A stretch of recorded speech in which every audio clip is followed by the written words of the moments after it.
ஆகாதவன் என்று தள்ளப்பட்டவன் என் பெயரை சொல்லி என்னை அழைத்தீர்.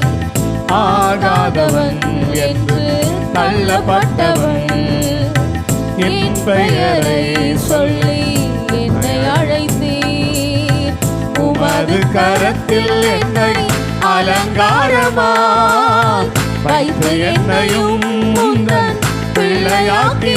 சொல்லுங்க, உமது கரத்தில், உமது கரத்தில் என்னை அலங்காரமா வைத்து என்னையும் முந்தன் பிள்ளையாக்கி. உங்க அன்புக்கு ஈடே இல்ல, உங்க பாசத்துக்கு, உங்க பாசத்துக்கு நிகரே இல்ல. உங்க அன்புக்கு ஈடே இல்லப்பா, உங்க அன்புக்கு ஈடே இல்ல. உங்க பாசத்துக்கு நிகரே இல்ல.